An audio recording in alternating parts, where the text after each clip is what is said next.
Should have been here a day earlier. You could have got in on the jam. Hey, All right, we're live now on Facebook, so I'm just going to kind of pull it up just in case we get some peeps that want to shout a question out to you. There you are. Fuck, who cut your hair, man? I went in on that. You heard me making fun of your hair before. It's fresh. Okay. Mine's fresh, too. Well, 2 weeks ago, ain't fresh. You got, what, you got to cut every week or what? Every 3 weeks. Yeah, we're getting real personal now. Yeah. All right, let's get 610 off here. I don't listen to 610. It just happened to be on. All right, Dave Barrick, I appreciate the time, brother. Thank you, man. Oh, sir, my pleasure. Thanks I know that coming. you continue to be what I call a political lightning rod, so I appreciate the time coming in. And as you mentioned earlier, you got Sandy Annunziata coming on later in the week. Jim Diodati in July. So, man, there's a lot of issues swirling around the region right now. And of course, the local media is just feasting on it. And, you know, I've been guilty of calling the local media out on, dude, what do you think no one wants to come to Niagara for? You guys keep printing all this garbage about pornographic images and like, hey, yeah. Well, and I'm not making any excuses, but, and, you know, the media will say, we'll stop doing stupid things and we'll stop reporting them. But it seems like on all sides, I mean, right down to Bill Sawchuk's removal and the seizure, and then somebody sits under a hat, and it's just, wow. I mean, I couldn't look at local politics until a little while ago. And then when I was kind of brought up to speed on the clickiness of it, and at that time it was all liberal. And now you've seen, you know, the conservatives come in and take power back, and now the liberals are pissed, it seems to me, and do anything to get it back. And so, anyways, I don't want to turn this into a monologue. You're my guest. So, Dave Barrick, operations director for the NPCA and elected regional council for the town of Port Colborne. Dude, what regional issues have got you cranked up these days? And I know you're not going to point to probably the HR issues that's making the media these days, but like, what do you find is on your lips as far as, you know, when you're talking to constituents, things that you go directly to as the most important issue in Niagara? Well, okay, so first of all, thanks for having me today. Yeah, you're welcome. I appreciate that. So when I talk about constituents, I'm going to talk about my constituency, and that is in Port Colborne, which may have a different lens than certainly, you know, people in St. Catharines or other areas of the region. And that's just the makeup of the region as a whole. We're a community of communities, and I get elected by the city of residents of the city of Port Colborne. And I get elected on a platform of keeping property taxes low, job creation, getting Port Colborne's fair share, accountability and transparency, and working for seniors and young families. In Port Colborne, there's a higher proportion of seniors, and there's quite a few young families there as well. I'd say the region has and is delivering on those objectives. I sit on the region as budget chair, and primarily because to fulfill my mandate of why I was elected to keep property taxes low, we had a 1.48% average annual tax increase this term of council. And to put that in contrast, and I'm going to compare the city of Port Colborne as an example, they are approving their city budget tonight, likely approving it, at 6.7%. So their 1 year budget, if it's approved tonight, which looks like it will be, is a larger increase than the region in the last 4 years combined. So the 1.4% is under inflation. It really is a lot of work. That's where I do most of my work, is keeping property tax increases low. And again, getting Port Colborne's fair share. So tens of millions of dollars invested into Port Colborne infrastructure over the years as well. So those are the issues that matter to my constituents. Those are the issues that matter to me. There are some other issues that, as you diplomatically pointed out, matter to other people for other agenda reasons and purposes. And you highlighted, you articulated, you know, kind of a liberals versus conservatives type of construct. I would reframe it a little bit more, because I think people use a party banner as a bit of a rallying cry, and it's just not so. Especially municipally, we are independent legislators. I've been a federal liberal really since 1993, so I kind of grew up under the Jean Chrétien, Paul Martin era. Okay, wait, hang on, say that again. You're a liberal? Yes, federally. Okay, federally. And difference. I still pay my dues every month. I was on the Liberal Party executive for our riding association. But it shouldn't be a surprise, because, again, as I was saying, I grew up under the Chrétien-Martin era. They reduced the debt. They were responsible with money. Paul Martin was a great finance minister, man. Right. So now, when I bring that same value set, and I get elected on a platform of respecting taxpayer dollars, automatically people assume I'm conservative. So that's just not so. Party politics for me have nothing to play in the mix municipally. When you're talking about roads, pothole issues, party politics don't matter, with all due respect. No one's calling saying toe the party line on this one, right? It is individual basis, individual merit system. The concept of what does come in play, though, I would suggest is, and I'm going to frame it as an old guard, people who have been in charge and responsible for the region for a couple of decades. They aren't anymore. And so they're pissed. And so, again, it's, oh my gosh, let's raise the flag of partisanship. If you look, the cabal, it's ridiculous. What was it before when several quote unquote liberals were responsible? Wasn't a cabal, maybe. Well, I called it a clique. Everything was rainbows. Everything was rainbows and unicorns. Give me a break. So if you look at people who are working together independently today, guys like myself, John Maloney, Jim Diodati, Selena Volpatti, Brian Beatty to agree, and others, we're all liberals. You can't cast this all into one bucket and say conservatives, evil, bad thing. That's not so. Wow. I think many people will be surprised to hear that, but hey, I appreciate you and your frankness. So can you speak to the public relations disaster that has been the Niagara region lately? I mean, we can point to the media and say you're a little biased or you're a sensationalist, and I think they have been all of that. But the region has been a shit show. It's been a dumpster fire for a long time, and maybe I'm overstepping or exaggerating a little bit. I don't think so, but we can talk about quality of candidates. We can talk about code of conduct. What a fucking waste of time that whole exercise was. But what's your take on the PR disaster that this has been? Like, this is hurting Niagara. We're making international news in some cases. In other cases, even if it's just Hamilton picking us up, which they rarely do, CHCH, once in a while, if something bad happens, they report on us. Do you have any idea what the fix is around the PR disaster that this has been, and how we can maybe turn the tide on it? Because this is important to me. Niagara's a great place to live, but more and more I think people are throwing their hands up and going, fuck this. Like, I mean, we can see all the negative and we can see all the positive. I think you forget about the positive when the press is constantly harping on what is perceived as corruption or nepotism or cronyism or whatever it is. Speak to the PR issue that Niagara region faces right now politically. Okay, thanks. So I think the crux of it is a segue from what we were just talking about. There's friction in Niagara, certainly from a political context of, and I'm going to frame it up as old guard versus new guard rather than liberals versus conservatives. And so there's, I would suggest networks or factions of new, younger people, more recently elected, other people who are interested in getting elected even now, versus people who have been elected a long time, career politicians, former politicians who just can't let go. And so that's the crux of the friction.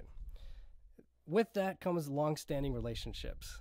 They don't disappear overnight. And I'd suggest that the old guard has long-standing relationships with certain members of the media. So I would suggest that in some cases, political factions commandeered local reporters or local publications for a specific purpose, and that is to tear down the current administration. So you can get elected one of two ways. You can build yourself up or you can tear someone else down. It's very clear in this case. They are doing their best to tear down this administration. This administration is not their enemy. A successful administration is their enemy, because how do you get elected if they're doing so well? And I would suggest the region's better today than it ever has been. Now, you wouldn't get that reading local publication, but the facts are the facts. When you look at unemployment rates today, the economy, the taxes, how we've been more responsible with spending, et cetera, et cetera. They want you to look at code of conduct, navel gazing, integrity commissioner, those types of things, because it's designed to elicit an emotional response. The facts don't matter today like they used to. And those in the press and others with their own agendas, they know that. When you look at social media as well, we have social media, I guess we were all supposed to be netizens and the world was supposed to be equal and great. And you have misinformation and information side by side. So it's up to us more than ever to determine and figure out for ourselves which is which. So it is incumbent on us. We're diluted with all kinds of information, misinformation. And I know your initial question was about the PR thing. That is not going away. It's there by design. Certainly, it'll still be there until after the next provincial and municipal election. After that, we'll see. If a majority of the old guard candidates get in, it'll be rainbows and unicorns of the region all over again. If a majority of newer people want a continual pathway of change, we're fixing a lot of problems that have been at the region for a long time. Burgoyne Bridge is a major problem. It's still under OPP investigation. There's been other distractions to try to get people to look away from Burgoyne Bridge. Well, we're the ones that started the value for money audit on that, forensic audit, put in the OPP's hands. We put in place other value for money audits to make sure that public tax dollars are being spent wisely. We've changed systems and processes. Recently, I think there was an article talking about some of the turnover in the region. There was more turnover under the previous administration, specifically when Harry Schlang was the CAO and Gary Burrows was the chair. I think he got rid of over 80 people and spent $4 million packaging people off. There was a greater turnover then than there is today. And you don't get that reading the local paper. Are you in favor of term limits? I know that's not probably something you can, you have to respect the Municipal Elections Act, but I mean, at any level, do you think the term limits is something that we should look into? Yeah, you spoke about career politicians, and I just think some of them have been there for so long and maybe effective, maybe great people, and then you just think, wow, it's just like rubber stamping these guys back into office, and I'm not sure the motivation and the enthusiasm is there that you might get from someone else coming in, taking their place. Well, yeah, so I think two things. One, I'm open to endorsing term limits. I have no problem with that. The bigger issue, though, for me is the career politicians, the ones that are basically full-time. So now I rely 100% on an income as a mayor, an MP, an MPP, where I'm considered a full-time politician. That's part of the problem. When people's incomes are solely 100% that they have to get elected to make a living, that's where you see issues arise in terms of saying and doing anything to get elected versus doing the right thing for the public that we serve. It's a little different on a part-time basis. People have, they're not getting elected because they need the income. You look at a councillor in Port Colborne, I think it's $10,000 a year or something like that. So it's a little bit different, I think. But term limits across the board, sure. How about referenda?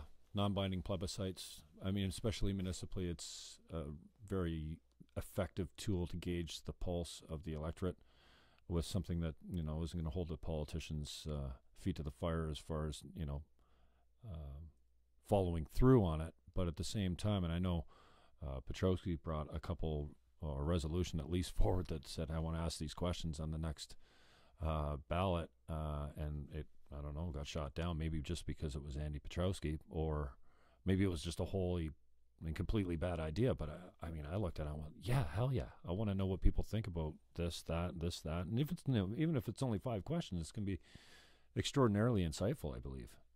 Yeah, it's true. So let's play it out where they have done it, and this is a big global scale. But Brexit, as an example, was a referendum style, and you look at the other influences that come into play. So it makes a lot of sense if you can get proper factual information out to people.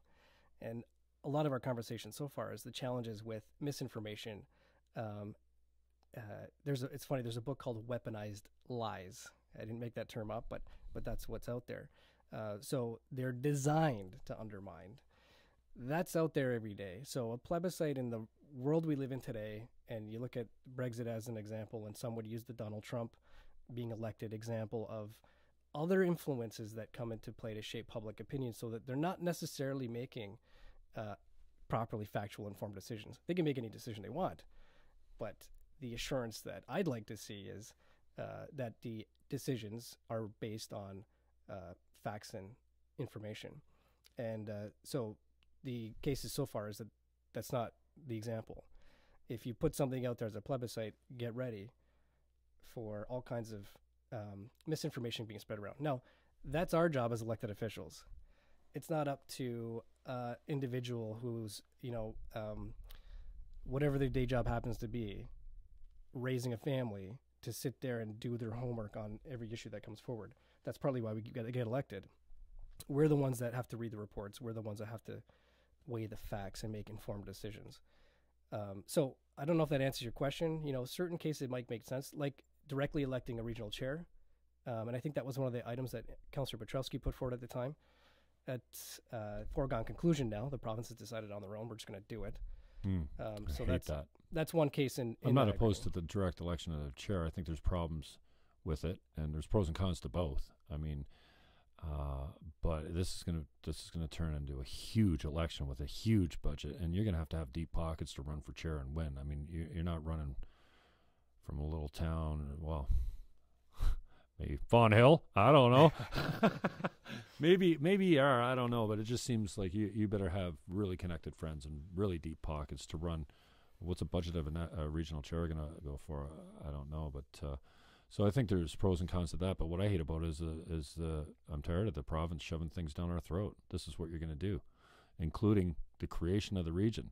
Would you support abolishing this governance body if we had a serious, stable plan to provide shared services and sharing group buying and, provide water and wastewater and garbage and all the things that, police and maybe even fire. I mean, there's so many things we could put under that umbrella of a service provider with a very, small board of directors that just basically rubber stamp things. Maybe, I don't know. Am I living in a dream world? Or I look at the region and I just feel like it seems like, and you could disagree with this and please tell me how I'm off, but I feel like the corruption is so deep, whether it's staff, whether it's hiring practices, whether it's nepotism, cronyism. I mean, they're carving up 10-kilometer pieces of roads into 10 contracts to give to their buddies. Like, I just don't see how you can make this a governance body with any integrity without just completely demolishing it. And I'm not sure. I toyed with a few of my friends who are political only because I won't let them not be. Like when they're with me, it just that's what's on my lips all the time. I asked you, like, what do you talk about? I'm constantly about politics, and I tweeted the other day. Do you think there's an appetite for a platform of a regional politician to say, I'm running on the platform that in 2 terms, my job won't exist. It'd be great running for chair to do that, but I mean. So if I can, here's the challenge with that. By the way, I'm not opposed to certainly having a discussion. It's a discussion that crops up more from people that live in St. Catharines versus, for example, people that may live in Port Colborne or smaller municipalities, right? Do you think the smaller people are less concerned about the region as a governance body than the bigger? Not smaller people, but smaller municipalities. Yeah, right. Part of the concern is that, quite frankly, St. Catharines will dominate. St. Catharines does dominate. So our voice won't get heard. And if you look at the Hamilton amalgamation, which occurred, Flamborough, Dundas, Aldershot, Stony Creek, etc., they all had the same concerns. You know, the bigger municipality is going to take all our resources and we're managing fine, and what do you know, and you're going to tell us what to do. All the whole argument. The province didn't leave it up to them to figure it out for themselves, because quite frankly, would never get unanimous consent to proceed. Mm-hmm. The province just went ahead and did it for Toronto, Sudbury, Hamilton, Ottawa, other areas. Quite frankly, Niagara was on deck. They were going to do that with Niagara, but then the government changed.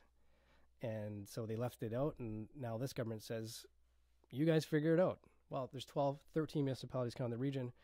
It's tough to get them to agree on anything, let alone something as complicated as this.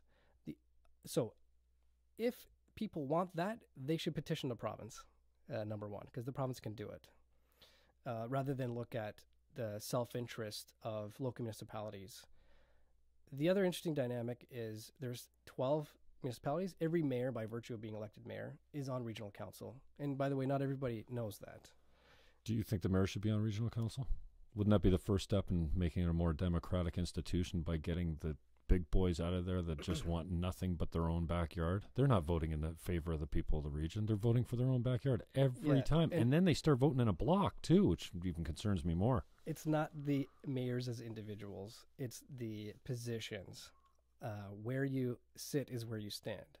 So the public expects their respective mayor to get whatever they can from the region for their neck of the woods. That's their job. But to go back to your question about getting a council to agree to dissolve itself, and I talked earlier about this, the self-interest of permanent full-time politicians. Yeah, somebody's going to stand up and say, I vote to... No one's going to vote themselves out of a job. Not if it's their full-time job. If it's a part-time gig, yeah, I think you could. You likely could get a majority of the 18. There's 18 part-time directly elected. There's 12 mayors. Right. There'll be another added politician soon.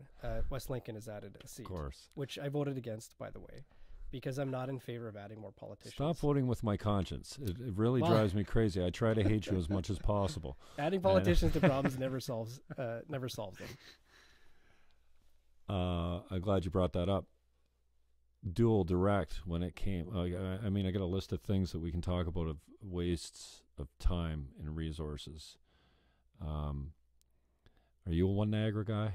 We talk about, I'm a decentralization guy from my way back in my days as a Green Party candidate, and still subscribe to many of their principles. The further the governance body gets away from the citizen, the ratepayer, where they live, the less interested, the less motivated, and the less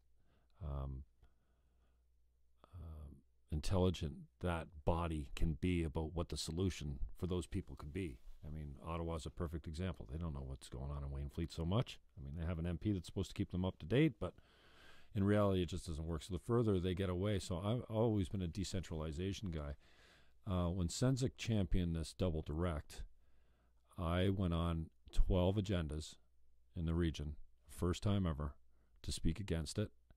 And I only had to speak in St. Catharines when they killed it. And man, was that a load off my chest, because I didn't really want to have to go around on this dog and pony show of standing against something that I believed would not fix anything and could be the lead wedge for the discussion of, let's just make it one Niagara. Let's do away with the municipalities. We can do it better. We can save money. We all know that's bullshit. You're not going to save a dime. In fact, There's decentralization going on all over the province. Many people that have been forced to amalgamate, municipalities, not many, but there's been a few that have de-amalgamated. So I don't remember specifically what your position was on the double direct when it came. You must have voted, it passed at the region, so it had a majority of support before it went back for the triple majority. But what's your take on, we're going to save all kinds of money, let's make it a one Niagara? Because I think it seems like a popular idea from the uneducated. Go, yeah, let's make it one Niagara, will be better. But I mean, if you look at the Go non-committal, there's many people standing up and saying, see, this is what we can do when we work together. Well, see, we were 12 municipalities working together with the region. So 13 entities that got this done. So what the hell do we need to be one super city for? What's your take on that? So you had a couple questions there. One was the specific matter that came to the region. I voted for dual duty for St. Catharines regional councillors. Right. I am a little more cautious at large, but I don't want to, if it's something that St. Catharines wants for their own governance, and that's how it was pitched, by the way. It was, look, it's not gonna make dual duty in Niagara Falls or Welland, or, let's try it and see how it works. So I'm okay with moving the dial forward, see if you can get the triple majority and have the discussion. And as you know, the city of St. Catharines, who started the discussion, ended the discussion, which I would suggest might have been a bit of an irritant for other regional councillors at the time. So the issue with the dual duty model is you actually have it today in the mayors. We talked about that. The mayors are dual duty. The mayors, again, where you sit is where you stand, are by nature of the roles parochial. They have to be. Part-time regional councillors are directly elected to the region, can afford to have a more region-wide view. If you peg them down to, I would suggest a hyper-parochial model of, and because the conversation next was ward-based, which is even worse in terms of where's the interest of the region when you're talking about a specific neighborhood now that they're accountable to. It exacerbates the problem.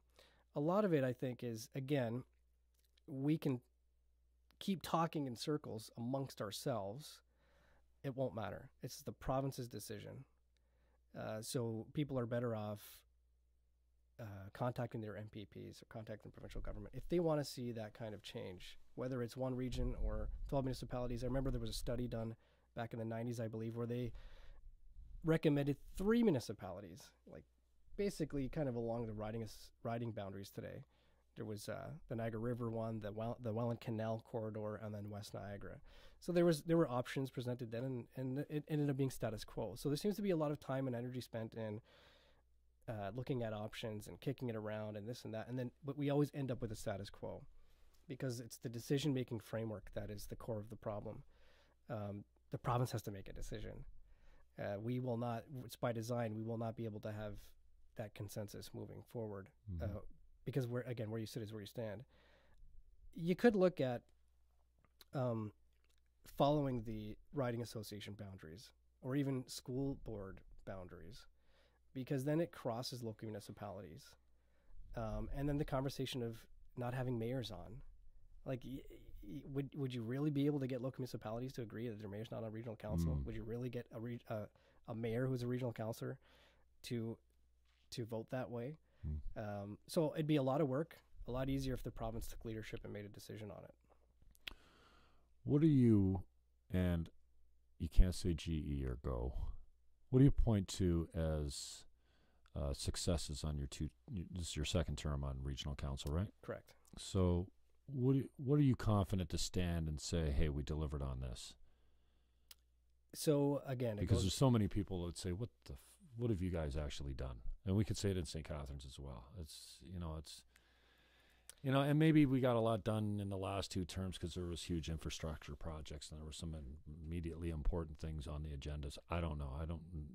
The only thing that really raised my hair was this double direct thing. But what are you proud to say that you've accomplished at the region as far as, and, you talked about economic issues and jobs. And sure, you've heard this before, you're politicians, so our responsibility is to create a climate that business can flourish in. We don't create jobs at any level of government. Correct. And every election that comes out, it's jobs, jobs, jobs. Now, taxes, that's a different story in most cases. But we don't create jobs. We can only recruit and do what we can. But I'm interested as to, you got to hear it as well. I'm not an elected official, but you must hear, like, what have you guys done for us anyways? Like, what do you do to make your money over there, earn your money? Sure. I'm going to speak on behalf of regional results for Port Colborne. I'm not going to speak on behalf of the region as a whole. So number one, I anticipate leading into the next election, you're going to see a little more information being provided in terms of the record this term. Certainly we can't rely on local media to get the region's message out. So you'll likely see more of people's records getting into the next election. You mean like a voting record? Or what they've accomplished? The record, accomplishments. Okay. Kind of like a term report Okay. of factual results that have occurred. Part of it, again, as I highlighted, average tax increase, property tax increase of 1.48%, which is below inflation, and I would suggest below any other local municipality. The water, wastewater rates, waste management rates kept added around 1%. As well, and water bills and pocketbook issues are important, especially in a community like mine with young families and seniors. That's the primary reason why I got elected, and that's the primary deliverable that I have, and the results are that I did deliver on that. The job creation component, again, we don't create jobs, we facilitate. Our economic development office has been overhauled. We're working better together with local municipalities than ever before. Taxes are important. Development charges, industrial waiver on development charges are important. So there's been some process-oriented, some policy-oriented, some tax changes, development charge waivers, all those things together have led Niagara to be more economically prosperous than certainly the last 10 to 15 years. And don't take my word for it. Stats Canada take the record is what it is. Lower unemployment rate, higher growth in terms of permits and development. It's not all the Niagara region government doing. Obviously, global economy comes into play, the GTA corridor swinging down, currency exchange. There's other factors. Mm-hmm. But we're part of all those factors because we could have easily went the other way. Getting, for me, Port Colborne's fair share. For Port Colborne, I'd say the South End, generally speaking, has seen a slow erosion of services over time. So it's a different dynamic than maybe St. Catharines, if you can change lenses for a second. Service has been constantly taken away. A lot of them provincial health care, the hospital closure, urgent care, emergency room closures, threat of hospital closures, things like that. We've had our police station threatened to be taken away on a regular basis. So I sit on a police services board, and we can go there if you want to. But one of the first orders of business I had there was leave the Port Colborne police station alone. And so we secured it for certainly this term of council. Ambulance shifts in Port Colborne were threatened to be taken away. So again, I just step in and remind people, look, you shut down our emergency room. And remember the commitment you made when you shut down the emergency room was commitment to increased ambulance care. Well, some people forgot that. It's not all the same players a couple of years later. So to go in and remind them, no, you're not taking services away. Number one, stop the services from bleeding away. Stop the erosion of services. Number two, enhance services. So we've actually enhanced services. We've added more frontline officers when it comes to policing. We've added additional shifts in ambulance care when it comes to healthcare concerns. We've added housing stock, both rent geared to income supplements in Port Colborne and new constructed buildings in Port Colborne. Additional monies through grants that the region doesn't have to. They're not obliged or under jurisdiction to do, but we have grant programs, several grant programs to help and facilitate the local area. Over $400,000 into the Port Colborne Marina, over about $1 million into the city-owned infrastructure for Eastside water, wastewater development.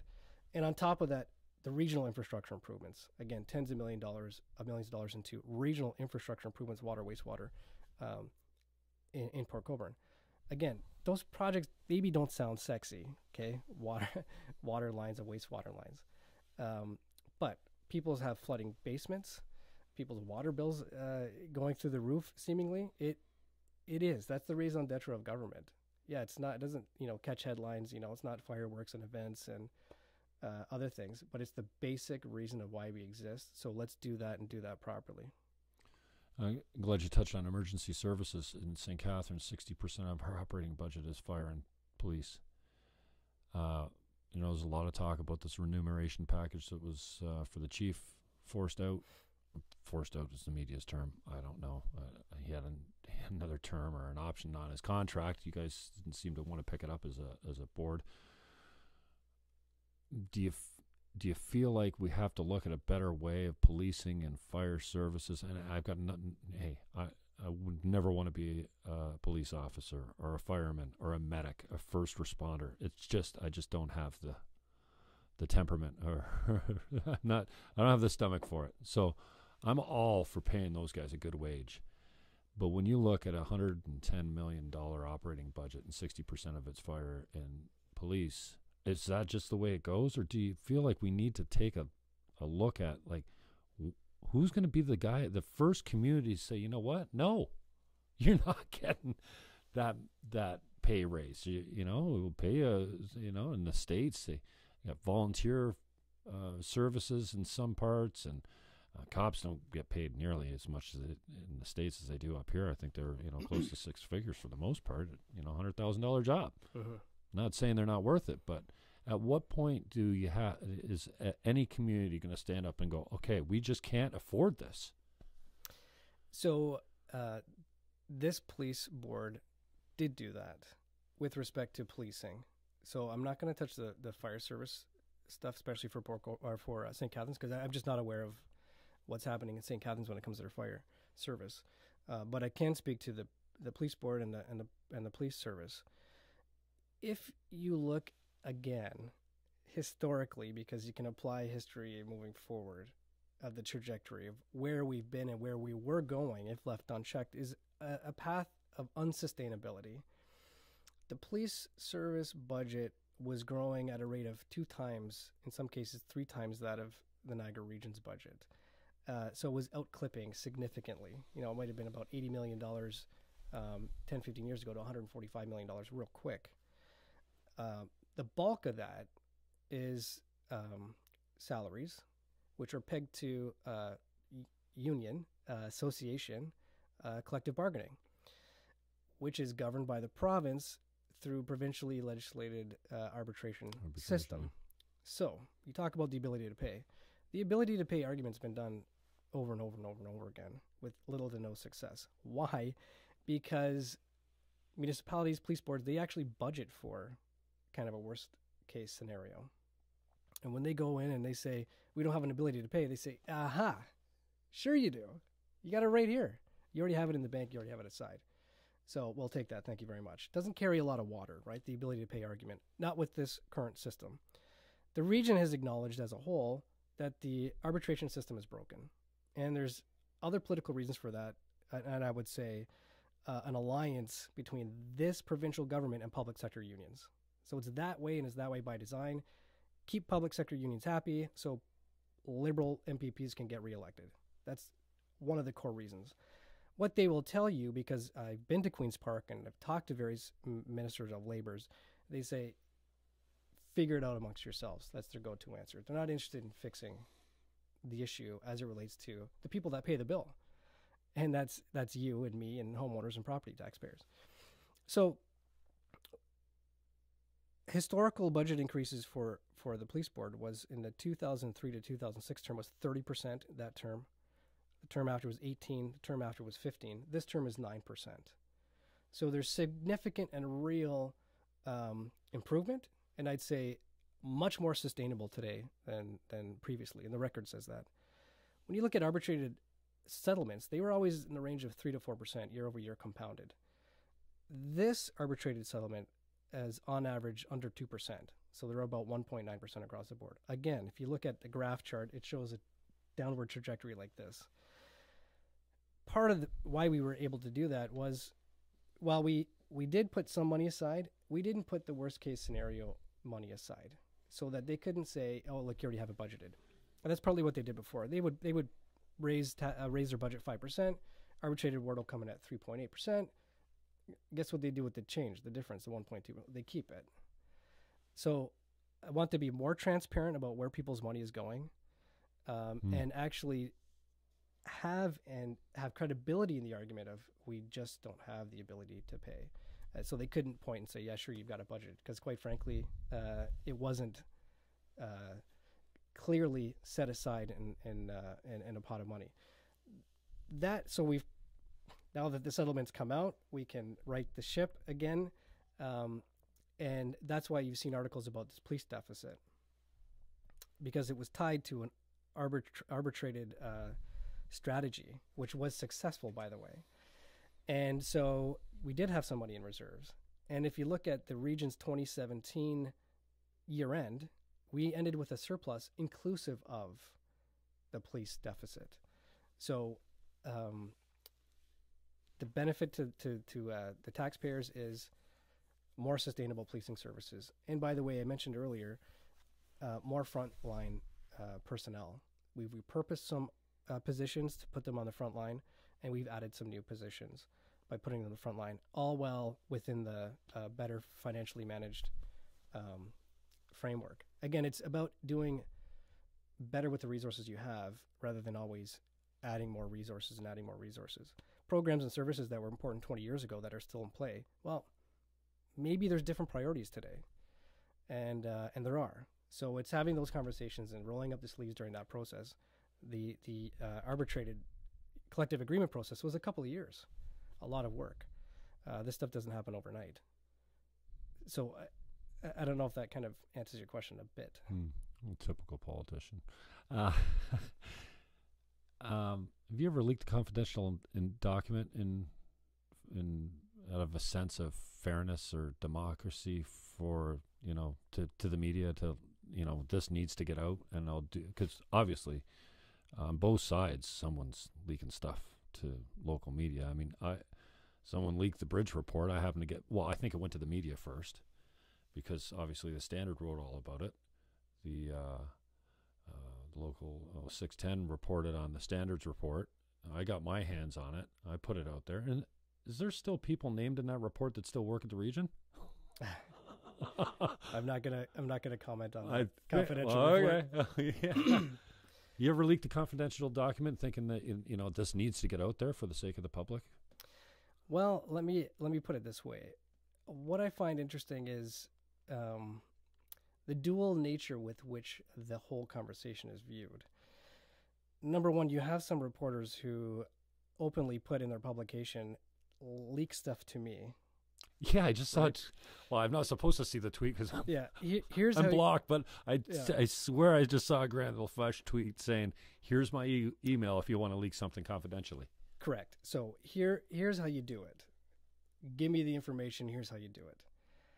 On the other hand, when he does get something, he tries to elicit a negative response from the people that they should be outraged that something was leaked.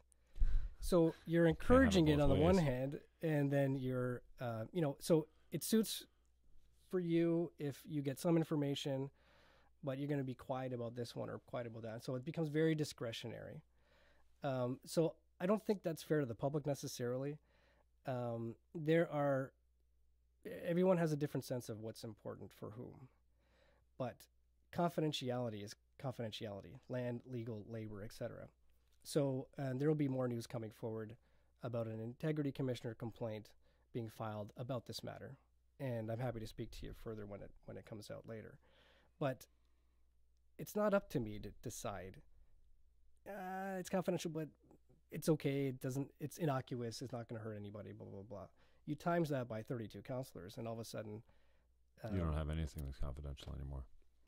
and I kind of suggest that's the case today.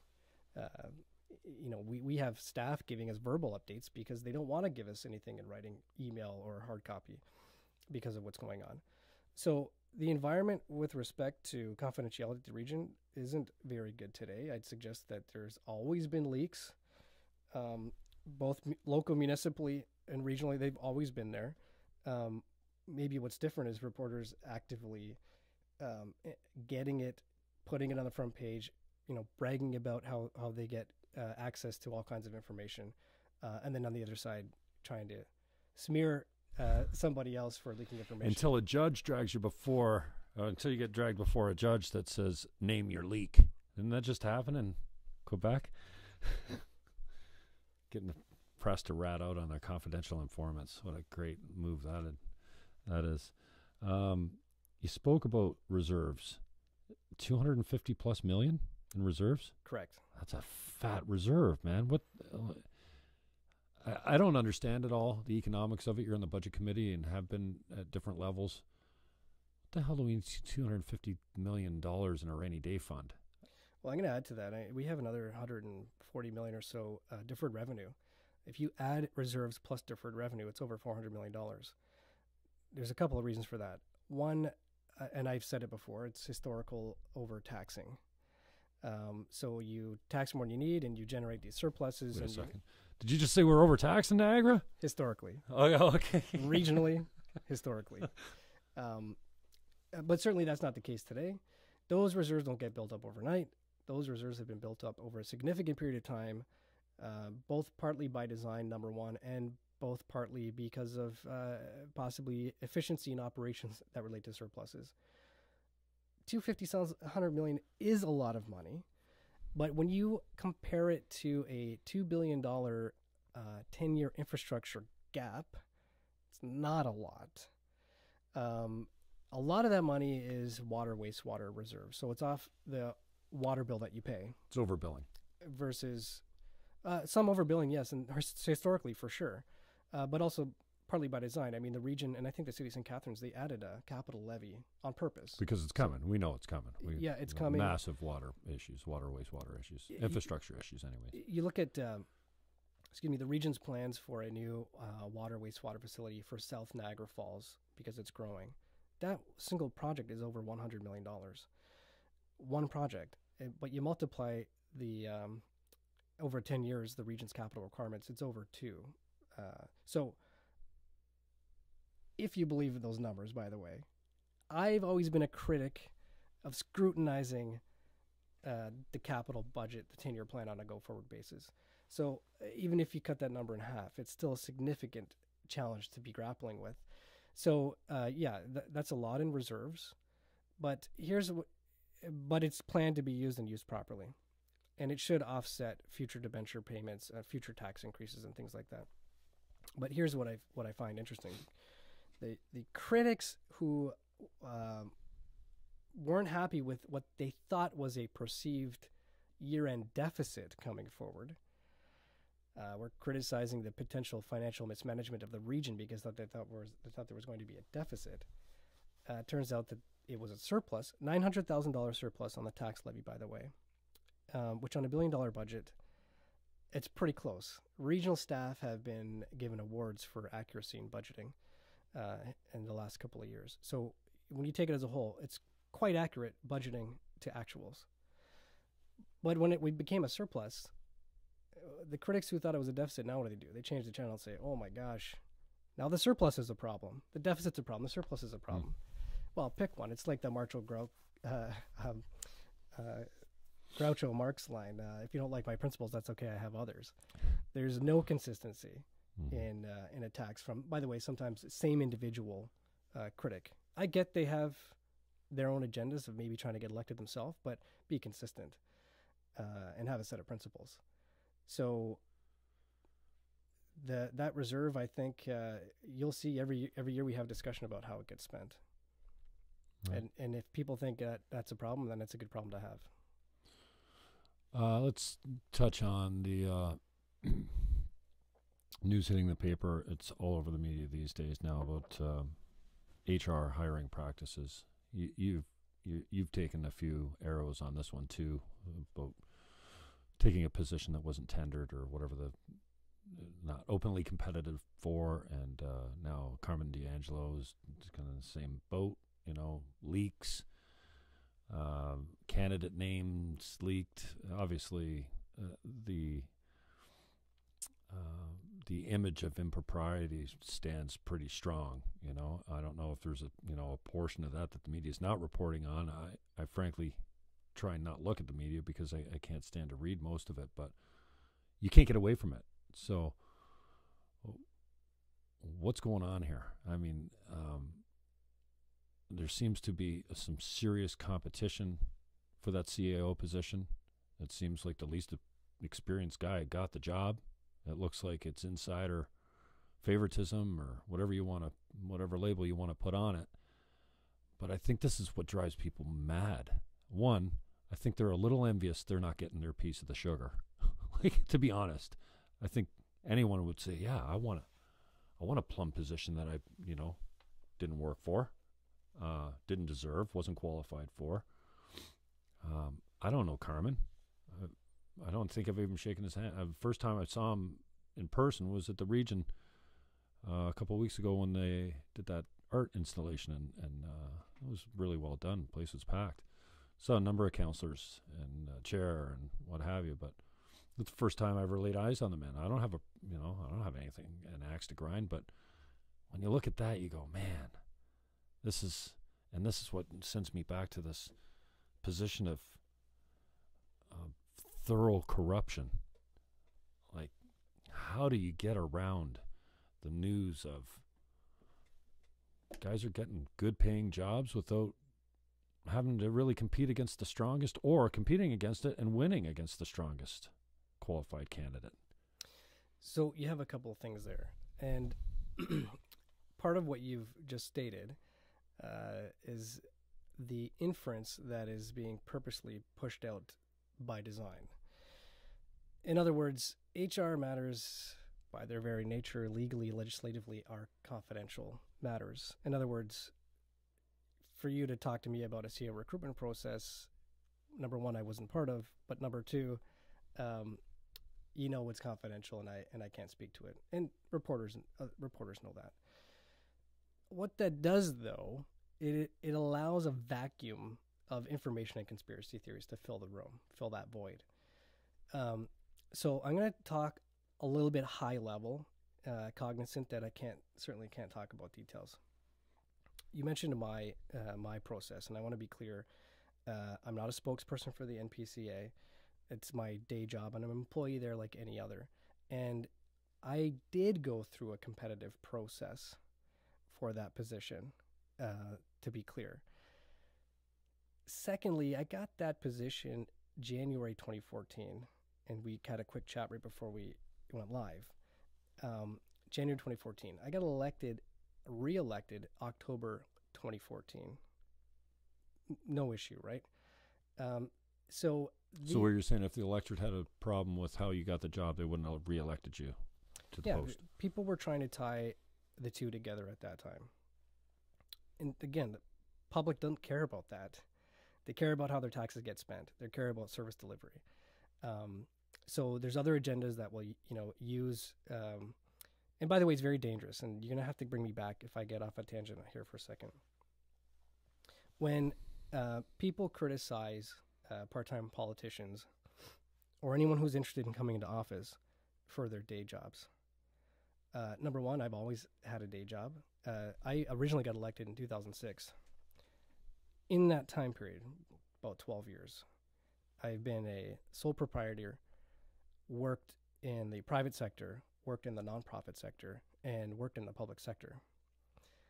And it's never been a problem, as it shouldn't be for anybody else, until recently.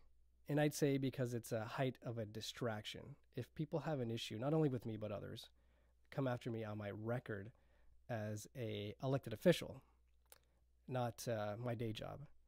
And there's plenty of examples. Cindy Forrester was a nurse. Jim Bradley was a teacher. We have regional staff that are city councilors. We have regional staff that are school board trustees. We have or had other regional councilors who were school board staff. There's city councilors that are teachers. So you have all walks of life on your local elected officials. Private sector, nonprofit sector, public sector, retirees, business owners, etc. That's the way it should be. And so to try to tease out or isolate one and make it an exception is just not the case. So I think it's dangerous. I think it's an assault on democracy, quite frankly. When I talk to other people about considering running for local office, they say, why do I want to risk my day job for that? Or even business owners. Why do I want to risk losing customers for that? It's becoming an issue because critics aren't going after you for your record as an elected official. They're going after you for a day job in a public sector where they know you can't respond, or some other mechanism. And here's the degree with which it was going. Cindy Forrester, in her amendments to change the Conservation Authorities Act, one of her amendments stated that if somebody worked for a conservation authority and they ran for office, they'd have to give up their day job. Now, thankfully, that amendment didn't pass. It failed, like every one of her other amendments failed. But it's a dangerous road to go down when you start cherry picking who can actively participate in the local democratic process and who can't. So I'm going to kind of leave that there. The other aspect with respect to the hiring of Carmen as CAO, first of all, the guy's doing a phenomenal job.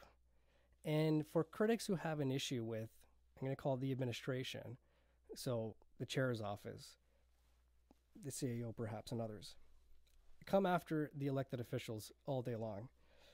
But to start going after the staff, it would be unacceptable last term or the term before that. In fact, it was unacceptable previous terms of council. I'm not sure why it's acceptable today, because now the attacks, we're used to it. I've got thick skin. Come after me all you want, and people do.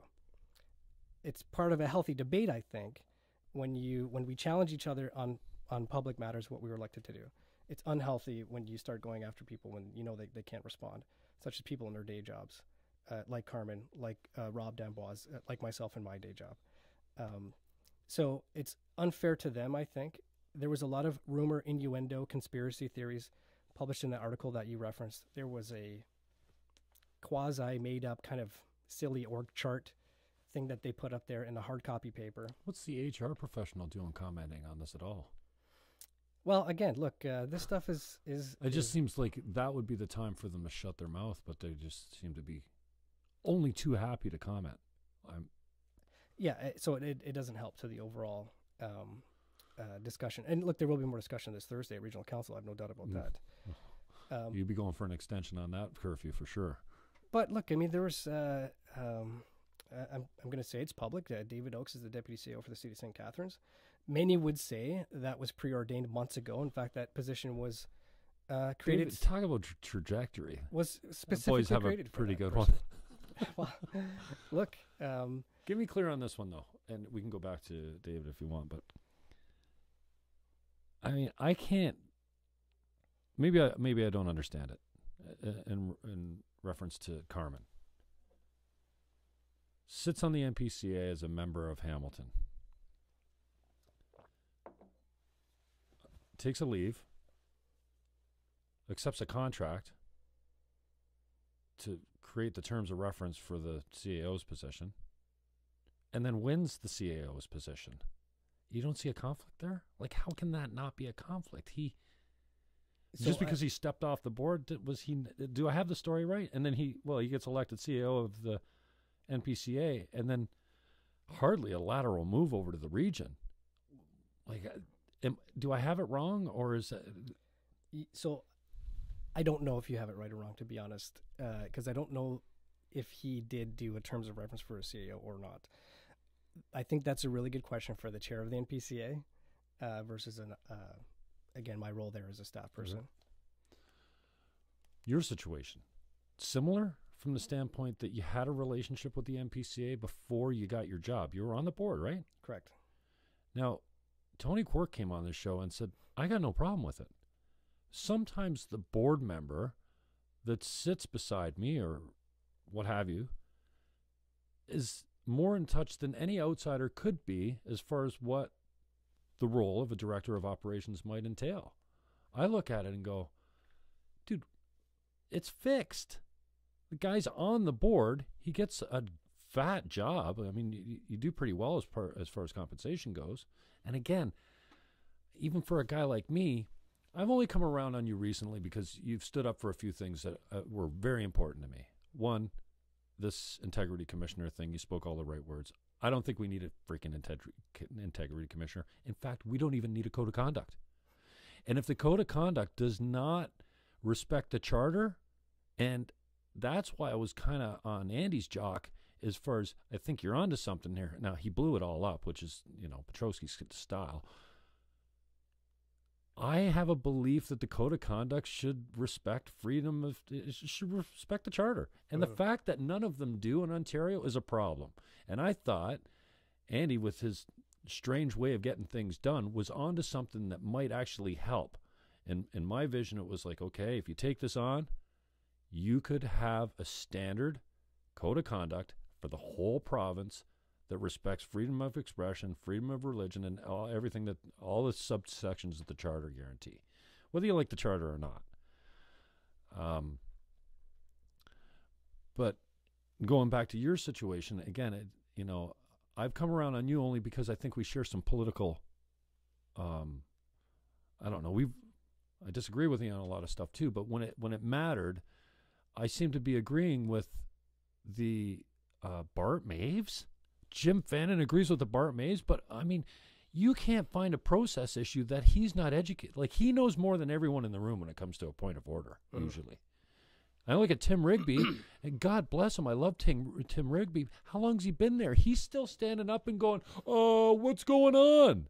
Like, I don't mean that to, as a personal attack on him, but I'm like, Tim, you've been there for how many decades, and you still don't know how to speak to a resolution? And so I came from the camp, man. I've had I put the Pee Wee Herman blasts out there, regarding, I don't know. It doesn't go unnoticed when you're an asshole. And I have been one many times. I still am. But I'm passionate. I care. I don't run in these elections just to get my name in the paper. I actually think I'm doing a service. And then it's easy to hate on a guy that you think is accepting privilege, and man, that's a dirty word these days too. And I think it comes from an honest, if most people are honest, of I want my piece, I want my plum position, I want my little piece of graft or whatever it is, and so I think it's easy to hate on from a distance, and I've come around on you. Again, today's the first time we've met. Correct.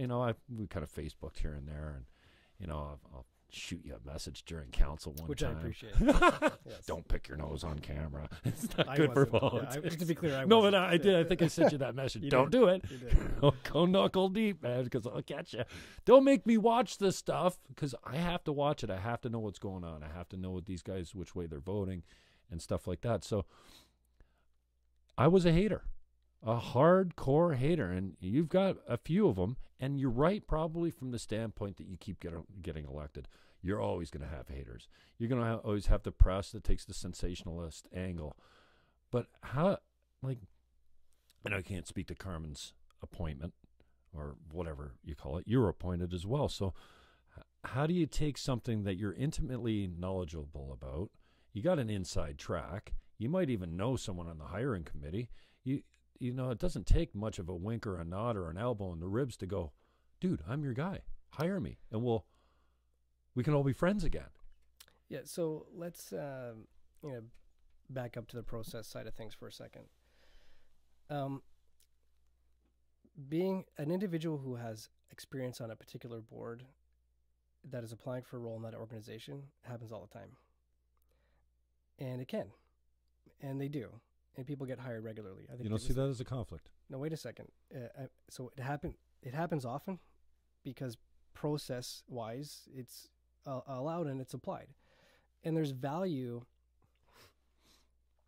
in the eye of the beholder if they think your experience on a board adds value to what may apply in the job within the organization versus someone who doesn't even know in this case, conservation authority is, what a watershed is, what restoration means. So to be clear, my background is degree is public administration. And so I have other examples of experience from a public administrative framework. I also have a private sector background with startups and commercial properties and et cetera. So number one, I followed, although there was no policy in place at the NPCA at the time, I followed best practice and best policy. By the way, there's a policy today on it, and the policy today I would have followed. I believe it was the former chair of the Hamilton Conservation Authority got elected to be their CAO. Selected to be their CAO. Wow. So it happens. Yeah, that blows my mind. Because that's not well, you can't discriminate. You can't say, Jim, you can't even apply to this job because you're on the board. There's no rule that says that. So what you should do, though, and what I did, is you take a leave of absence from the board when you make the application. If you don't get the job, you're back on the board. And because it's HR confidential matter, you really shouldn't be telling the public and the world, hey, I applied for this job, and then, I'm back on the board because I didn't get that job. Mm-hmm. But you do have that process that's in play. And so if you do get the job, you resign from the board. And that's what happened. In this case, the people responsible for hiring saw value in the experiences that I brought to the table, and I think everything that entails. So people may disagree, and they do, but that doesn't mean that there's anything wrong with the process. Well, I appreciate your comments on that.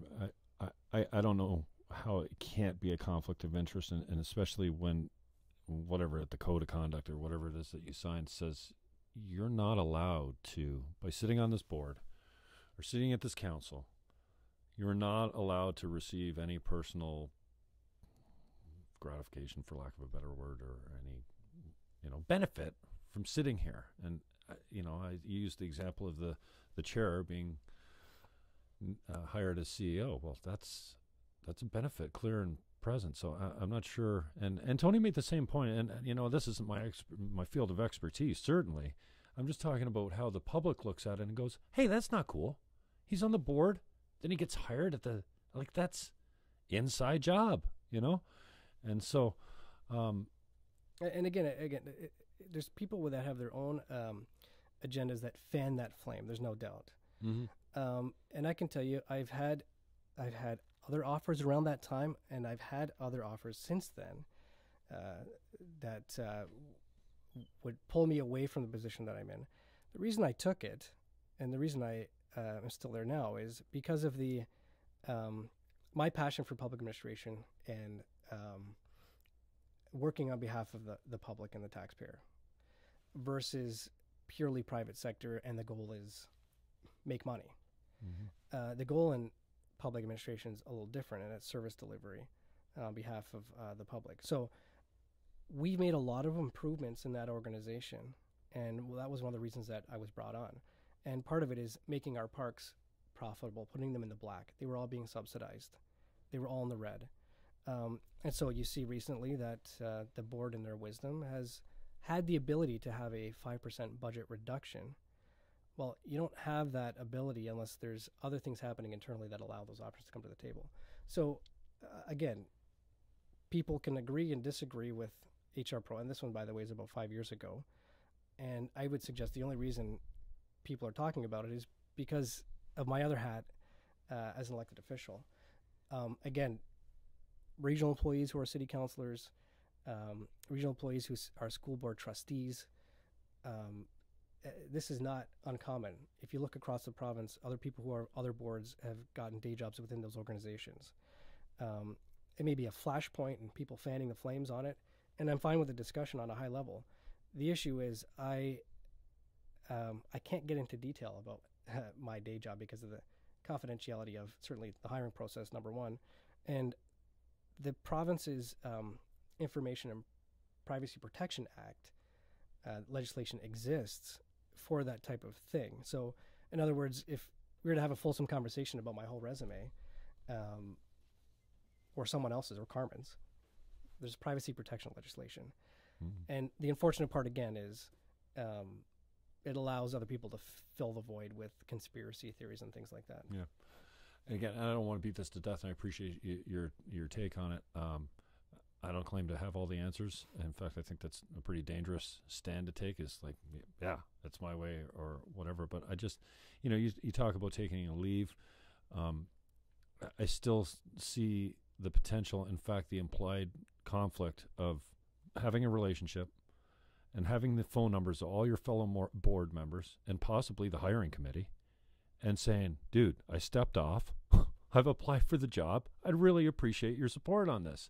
That's the backroom dealing that nobody wants to deal with, and most of the public, I think, would sit back and, whether it's a personal attack or going after somebody that's, obviously can't speak to it because of their employment, would look back and go, hey, that doesn't smell my stink test, or that doesn't pass my stink test, type of thing. So whether or not you take time off the board, and I know Carmen did as well, and you did when you saw that position, and but the reality is there's a relationship there, and there's the potential, or at least it looks like you certainly could be saying, hey, seatmate beside me, I want your support. I want this job. Make sure I get it.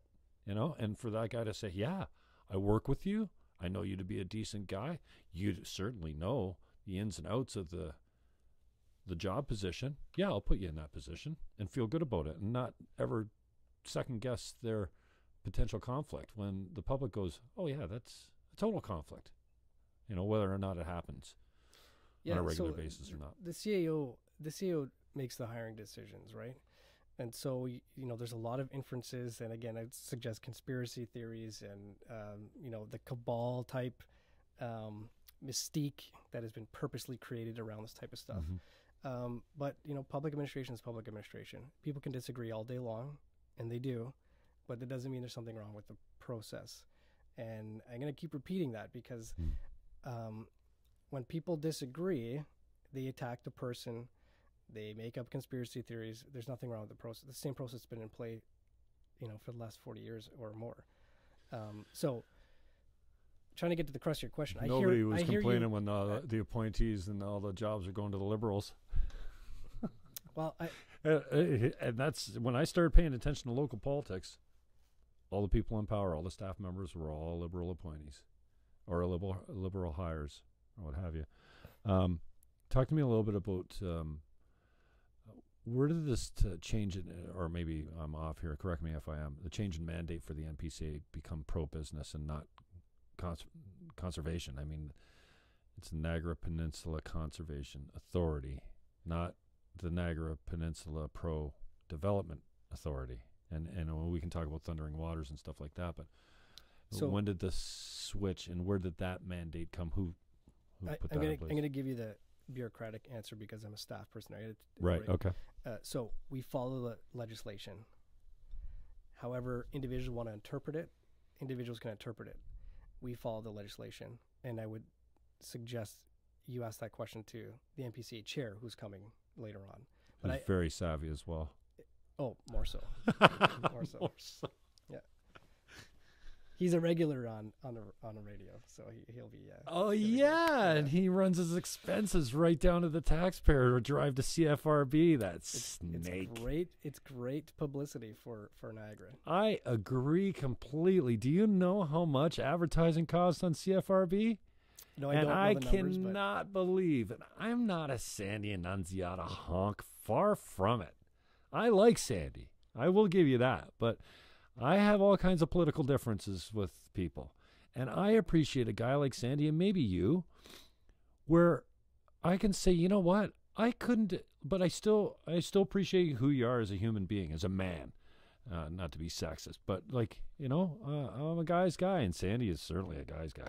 Man, can you speak to this latest news item about the Niagara River?